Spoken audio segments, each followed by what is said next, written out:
Hello hi అండి. ఈరోజు నేను మీకు అదిరిపోయే అద్భుతమైన టేస్ట్ గల మసాలా ఎగ్గు కర్రీ ఎలా చేసుకోవాలో చూపించబోతున్నాను. ఒకసారి కర్రీని చూశారు కదా, మరి చూస్తేనే నోరు ఊరిపోయేలా ఉంది కదా. తింటే కర్రీ టేస్ట్ కూడా అలానే ఉంటుంది. ఇప్పుడు మనం ఈ మసాలా ఎగ్గు కర్రీ ఎలా చేయాలో చూసేద్దామా. ముందుగా స్టవ్ ఆన్ చేసి గిన్నె పెట్టుకోవాలి.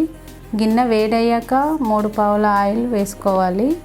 ఆయిల్ వేడయ్యాక కొద్దిగా జీలకర్ర, 3 పచ్చిమిర్చి ముక్కలు, 3 బిర్యానీ ఆకులు, సన్నగా కట్ చేసి పెట్టుకున్న ఒక పెద్ద సైజు ఉల్లిపాయని ఇలా పేస్టులా చేసి వేసుకోవాలి. పేస్ట్ అనేది బ్రౌన్ కలర్ వచ్చేంత వరకు ఫ్రై చేసుకోవాలి. ఒక 10 జీడిపప్పు ముక్కలు, 2 మీడియం సైజు టమాటా ముక్కలు ఇలా మిక్సీలో వేసి పేస్టులా చేసి వేసుకోవాలి.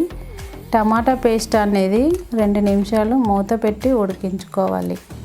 ఇలా ఉడికిన తర్వాత కొద్దిగా అల్లం, 1 టీ స్పూన్ పసుపు, రుచికి సరిపడా ఉప్పు వేసి బాగా కలుపుకోవాలి.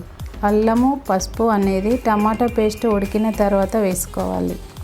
ముందుగా వేసుకున్నట్లయితే కర్రీ అనేది మాడిపోతుంది కాబట్టి తర్వాతనే వేసుకోవాలి. 2 స్పూన్ల కారం, 1/2 టీ స్పూన్ ధనియాల పౌడర్ వేసుకొని బాగా కలుపుకోవాలి. ఇలా కలుపుకున్న తర్వాత గ్రేవీకి సరిపడా వాటర్ యాడ్ చేసుకోవాలి. వాటర్ అంతా కలిసేలా బాగా కలుపుకోవాలి. కొద్దిగా నువ్వులు, కొద్దిగా పల్లీలు, 3 జీడిపప్పు పలుకులు, 4 లవంగాలు, 3 యాలకులు, 2 దాల్చిన చెక్క ముక్కలు దోరగా ఫ్రై చేసుకొని మెత్తని పేస్టులా చేసుకొని వేసుకోవాలి.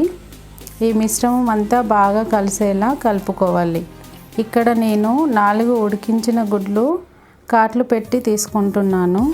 ఇలా కాట్లు పెట్టుకోవడం వల్ల మసాలా, కారం అనేది గుడ్డుకి బాగా పట్టి టేస్టీగా ఉంటుంది.